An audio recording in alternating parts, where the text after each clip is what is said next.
저 우리나라 경주에서는 아이팩 회의가 열리고 있습니다. 기라성 같은 세계를 지배하는 대통령들이 우리나라에 다 모입니다. 미국, 중국, 그러면 세계 지배한 나라 아닙니까? 또 이해관계가 상당히 깊은 그런 나라들이죠. 한 축을 이루는, 그죠? 그런 대통령들이 와서 이제 회의를 하고 이제 또 이렇게 세상에 또 이런 경제적인 문제 하겠지만 모두 자기들의 나라의 이익을 위해서 힘쓰겠죠. 자기들의 나라를 손해 보면서까지 하겠습니까? 우리나라도 역시 마찬가지죠. 우리나라도 역시 그렇습니다.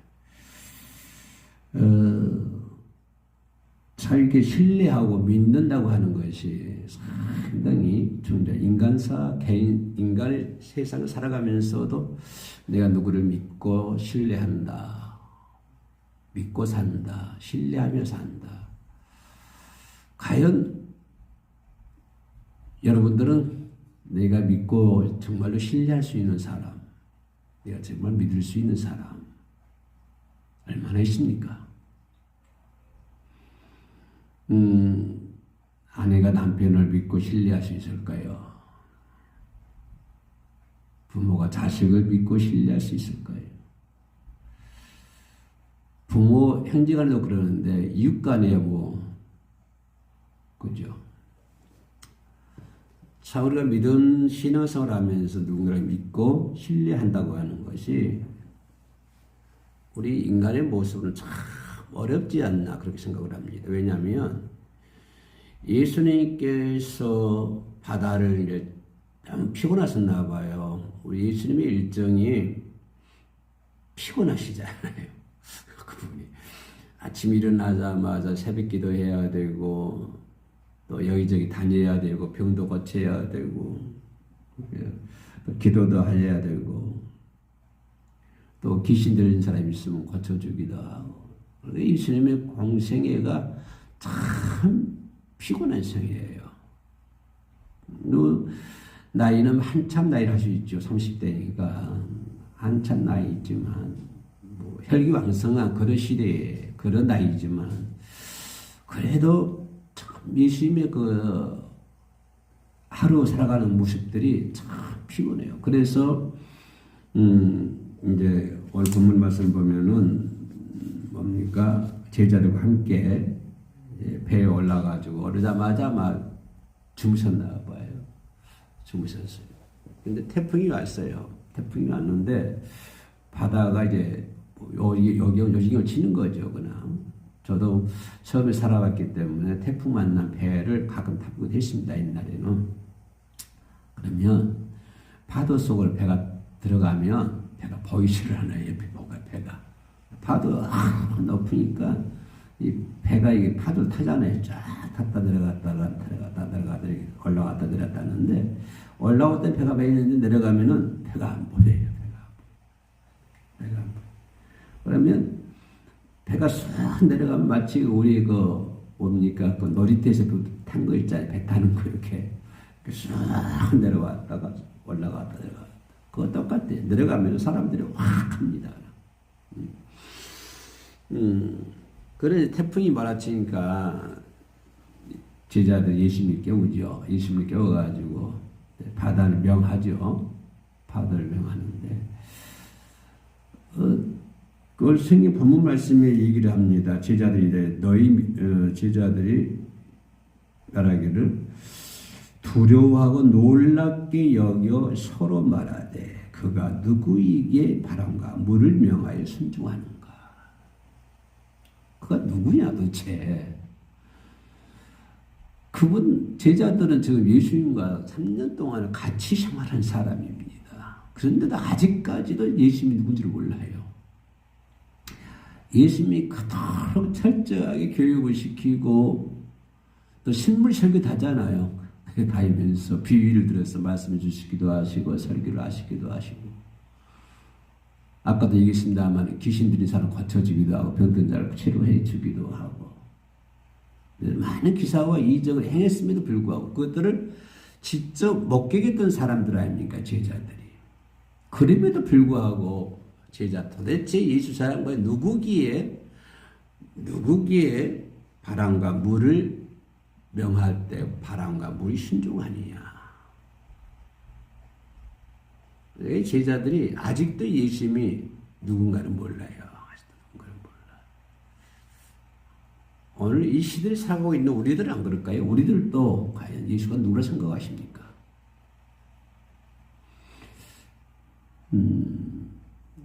예수를, 이 제자들이 예수를 믿고 신뢰했을 거예요. 근데 아직까지도 이 제자들은 예수님에 대해서 자세히 모르는 것 같습니다. 그러니까 예수께서 십자가에 달리실 때 전부 다 도망가지 않습니까? 그런 사람 보면 이 물과 파도를 명하여 순종할 때도 그럼에도 불구하고 제자들은 예수님에 대한 확실한 믿음이 없었다, 신뢰가 없었다라고 하는 것입니다. 인간이 믿을 수가 없는 거죠. 신뢰할 수가 없는 거예요. 죽었다 다시 살아난다. 있을 수가 없는 일 아닙니까? 그래서 인간은 하나님을 믿을 수가 없습니다. 인간의 지식과 지혜로는 인간의 어떤 경험과 상식과 이런 걸로는 예수 그리스도를 하나님을 알 수가 없어요. 오직 그걸 더 믿게 하신 분이 성령이죠. 성령을 받을 때, 성령이 내게 임할 때 비로소 하나님을 알게 되고 예수 그리스도를 알게 되고 그렇게 되는 것이지, 내가 잘났기 때문에 지식과 뭐 이런 것을 경험으로서는 우리 인간은 하나님을 알 길이 없습니다.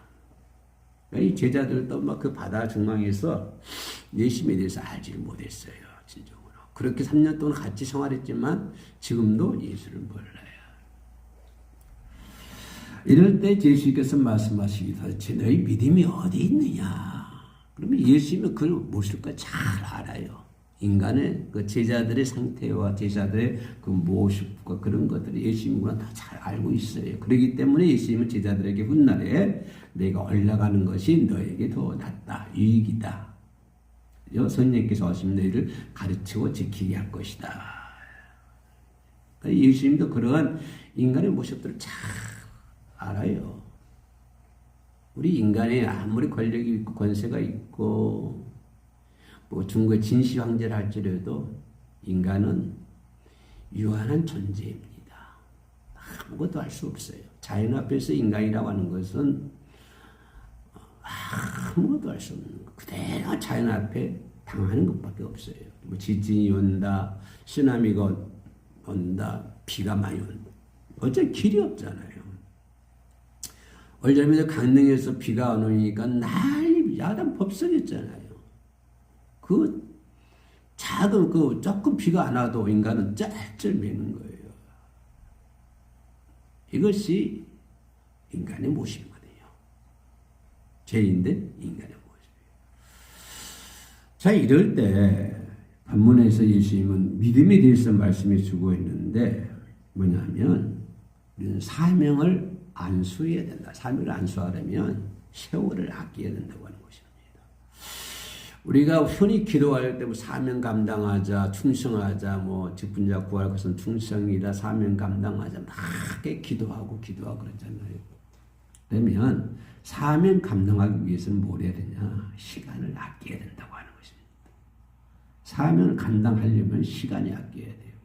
우리가 곁으로는 하나님께 막 기도합니다. 사명 감당케 해주세요. 뭐 하게 해주세요. 해주세요. 그러면서 할 수 있는 건 아무것도 안 해요. 입만 열어서 그냥 사명 감당케 해달라, 이렇게 하는.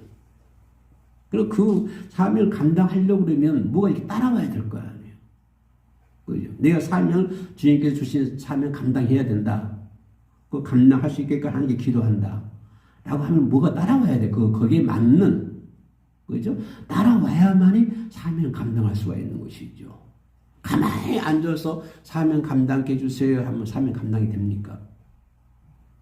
안 되죠. 그러면 뭐 해야 된다? 오늘 본문에서 주님이 주시는 그 교훈이 뭐냐면 세월을 아끼라고 하는 거예요. 세월을 아끼라. 세월이라고 하는 것이 정해진 시간이잖아요. 우리들의 내 인생에. 시간이라고 하는 것이 하루하루가 정해져 있습니다. 뭐 몇십 년, 몇백 년 사는 건 아니잖아요. 인류는 다 그 길을 가게 되어 있습니다. 근데 그 길이 너무 빨리 와요. 너무 빨리 와. 그죠? 근데 내게 주어진 이 시간들, 제가 항상 얘기를 합니다만은, 최대한으로 행복하게 살자. 그죠? 최대한으로 행복하게 사시기 바랍니다. 어떻든, 암튼 간에 행복하게 살아야 돼요. 그러면서 우리 사명 감당해야 되는데, 그러기 위해서는 뭘 해야 된다? 세월을 아껴야 된다.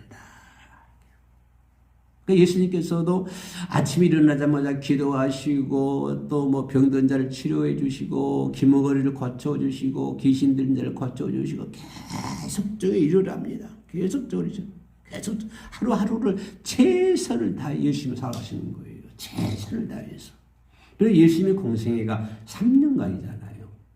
3년 30세 돼가지고 공생애 시작하는데 그 3년 동안의 삶이 물론 그 전에도 아버지 그 요셉의 그 일을 도와주면서 살았습니다만은 공생에 보면은 나도 하루하루를 타이트하게 살아요. 최선을 다해 삽니다. 세월을 시간을 아끼는 거예요. 그만큼. 왜냐하면 예수님도 그런데 우리도 내게 주어진 시간들을 하나하나 아껴야 된다고 하는 거예요. 그래서 저는 목회에서 하면서 생각하는 것이 짜투리 시간을 아끼자. 그런 것이 내 정말 신조로 삼기도 했는데요. 이 시간을 아껴야 한다 이 말. 예수님께서도 그렇게 일하고 피곤하시니까 아마 이제 배에 떠나면서 맨 밑창에 들어가서 주무시고 있는 것 같습니다. 그래서 예수님께서 하루하루를 최선을 다해서 살아가는 것처럼 오늘 우리도 그냥 어영부영 아무렇게나 시간을 버리지 말고 최선을 다해서 시간을 보내야 한다 이 말입니다. 어떤 저녁에 좀 늦게 자니까 아침에 늦게 일어나는 습관이 있었는데 늦게 일어나서 어떤 생각이 드냐면 야 지금까지 잠든 시간이 너무 아깝다. 그래서 그런 생각이 들어요. 내일 좀 더 일찍 일어나야 되겠다. 그래서 최선을 다해서 하루하루를 살아야 되겠다 하는 것을 볼 수가 있습니다. 그래서 주님께서는 십자가 위에서 말씀하시잖아요. 다 이루었다 말씀해요. 근데 다 이루었다고 하는 이 외침은 뭐냐고요? 그냥 아무렇게 우연하게 다 이룬 것이 아니라 다 이루었다 이 말 무슨 말일까요? 예수님께서 하나의 수고의 결과였다라고 하는 것입니다. 최선을 다해서 수고했기 때문에 그 결과가 뭐다? 다 이루었다라고 말씀할 수가 있는 것이죠. 최선을 다했다. 다 이루었다는 말은 최선을 다하며 살았다. 이런 말씀이 된다고 하는 것이. 그래서 우리들도 사명 감당하기 위해서는 최선을 다해야 되고 또 그 제자들이 이제 풍파가 일어나니까 무섭잖아요. 밑에 잠을 자고 있는 예수를 깨웠어요. 예수를 깨우는 그 관계를 바라보면서 내가 생각할 수 있는 게 뭐냐면 야 위기는 기회이구나 라고 하는 생각이 들었습니다. 인생의 위기라고 하는 것은 기회라고 하는 거예요. 만약에 그들이 그 배에서 그런 일이 없었다고 한다면 그런 위기가 없었다고 한다면 예수께 깨웠겠습니까? 막 깨우지 않았을 거예요. 그때 승승장구하며 그냥 막 이렇게 살았을 거예요. 승승장구 깽같이 징치고 살았었겠지. 행복하게 살았을 거예요. 그죠? 근데 그런 상황 속에서 위기가 왔을 때 누가 생각나는 거예요? 예수님이 생각나는 거예요. 그 배에 풍파가 오지 않았다고 한다면 그들은 그 선상에서 아마 즐겁게 재밌게 지냈을 거예요. 그런데 그 순간에 그 상황, 그 위기가 왔을 때 위기가 오니까 이들에게는 예수를 잊어먹었었는데 그동안에 위기가 오니까 누가 생각나는 거예요? 예수가 생각나는 거예요. 위기가 오니까 예수가 생각나고 그래서 내려가서 예수를 깨우는 거예요. 깨웠다고 하는 것은 우리 기도했다고 하는 거거든요. 깨웠다는 건. 뭐래요? 예수님을 깨우며 주여 우리가 죽겠나이다. 죽겠나이다. 만약에 그들이 그 배에서 그런 위기가 태풍이라고 하는 그런 위기가 없었다고 한다면 그들이 예수를 깨워가지고 주여 우리가 죽겠나이다 라고 얘기할 수 있겠습니까? 그들은 그렇게 안 했을 거예요. 아마 선상에서 그냥 희낙낙거리고 재밌게 살았을 거예요. 바다를 바라보면서 불어오는 바람을 쐬면서. 그러나 위기가 왔을 때 그들은 예수를 생각하게 되는 것이고 예수를 깨워야 되겠다. 그래서 깨워서 주여 우리가 죽겠나이다 라고 24절에서 말씀해 주고 있습니다. 우리 인생도 그와 같이 위기가 올 때가 있어요. 위기가 올 때. 그럴 때 어떻게 할까? 우리는 주님을 깨워야 됩니다. 주님께 소리를 쳐야 돼요. 이것이 믿음의 기도 아닙니까? 위기가 있을 때 주님을 깨워야 되고 소리를 쳐야 돼요. 주여 우리가 죽겠나이다. 정말 주님이 아니면 그 태풍에 그 배가 이제 가라앉아가지고 그대로 죽음밖에 없어요. 내가 죽을 수밖에 없는 거예요. 주님이 아니면 죽을 수밖에 없어요. 이건 네가 인생에 어떤 위기가 있을 때 주야 네가 죽겠나이다. 나를 살려주소서. 이 배에 있던 제자들이 예수님을 깨우면서 소리를 지른 것처럼 오늘 우리들도 내 인생 앞에 어떤 위기가 있을 때 위기가 찾아왔을 때 주님을 생각해야 되고 주님을 깨워야 되고 주님 앞에 소리쳐야 되는 거예요. 주여 내가 죽겠나이다.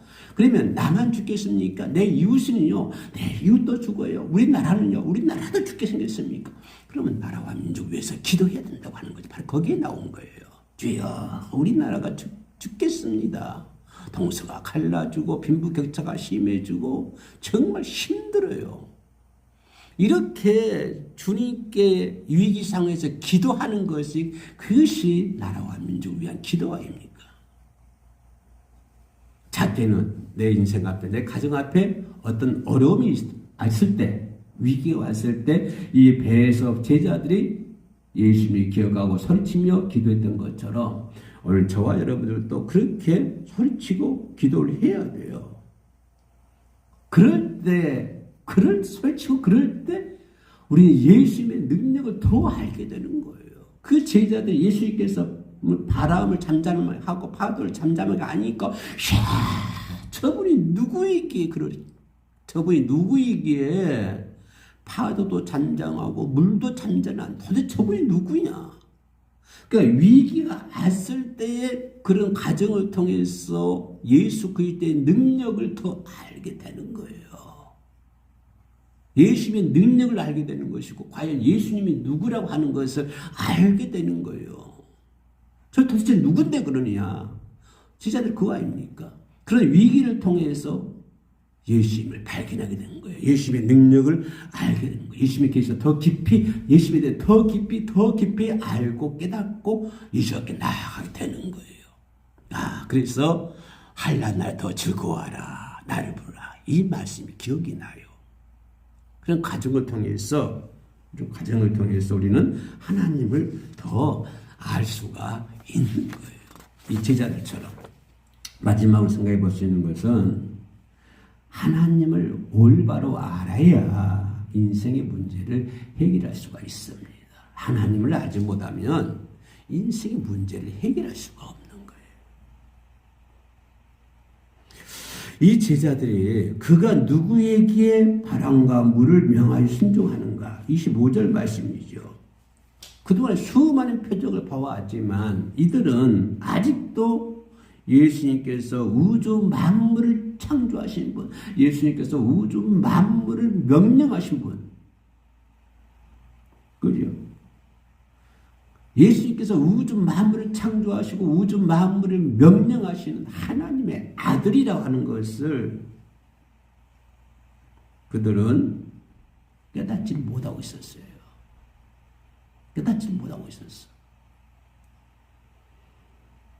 강풍 만나 그토록 당황했던 거예요. 그들이 제자들 예수 그리스도 하나님의 아들, 천지 만물을 창조하시고 천지 만물을 지배하시고 명령하신 하나님의 아들이라고 하는 것을 몰랐기 때문에 그 태풍 앞에서 이 제자들이 당황했던 거예요.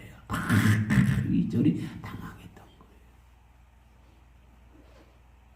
성경에는 백부장 같은 믿음도 있습니다. 말씀만 해주셔서 종이 낫겠나이다. 그때 뭐라고 주님께서 이스라엘 중에 이만한 믿음을 본 적이 없도다. 세상에는 여러 종류의 믿음이 있어요. 문제는 우리의 믿음은 위기가 닥쳤을 때 드러나는 거예요. 드러나지 않습니다. 내가 어떤 위기에 놓였을 때, 공격에 빠졌을 때 그 사람의 믿음이 드러날 수 있는 거예요. 편안할 땐 전부 다 행복하고 편안하죠. 근데 내가 좀 화가 났을 때, 내가 성질이 났을 때, 내가 어떤 위기에 처해 있을 때 네가 어떻게 하느냐? 거기서 믿음이 나는 거예요. 거기서. 응?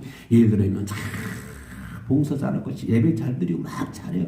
잘한데 어떤 딱 문제 앞에 있을 때에 그냥 난장판이 되어버리는 거예요. 그럼 이 사람 믿음이 뭡니까? 사람이 믿음이란 것이 어디서 나오냐면 위기가 닥쳤을 때에 그 사람 믿음이 이렇게 드러나는 거예요. 그 사람이 막 금기에 몰렸을 때 그 사람의 믿음이 드러나는 것이고, 그 사람이 화가 많이 났을 때 그 사람의 믿음이 드러나는 것이고, 그 사람이 넘어졌을 때 그 사람의 믿음이 드러나는 거예요. 이런 위기 가운데서도 흔들리지 않는 그런 믿음을 지닌다고 하는 것이 결코 쉬운 것이 아닙니다. 그 어려운 환경 가운데서 내 믿음이 흔들리지 않는다고 하는 것은 정말 어려운 거예요. 정말 어려운 거예요. 그런 믿음을 소유하기 위해서는 항상 하나님의 말씀을 묵상하고 기도를 해야 됩니다. 그래야 성령이 임하시고 성령님의 도우심으로 흔들리지 않은 믿음을 소유할 수가 있어요. 저도 30년 넘게 목회를 하고 있습니다만은 항상 그 부분은 두렵고 떨리는 심정으로 다가가고 기도하고 있습니다. 항상 온전한 믿음의 소유가 될 때 어떠한 풍랑을 만난다고 할지라도 극복할 수 있는 승리자가 되는 거예요. 이런 자들이 천국 가는 거 아닙니까? 기도하시겠습니다. 인생의 풍랑 속에서도 두려워하지 않고 주님을 온전히 알고 의지하여 극복하며 세월을 아끼어 우리에게 맡기신 본분에 충실하게 하옵소서. 예수님의 이름으로 기도합니다. 아멘.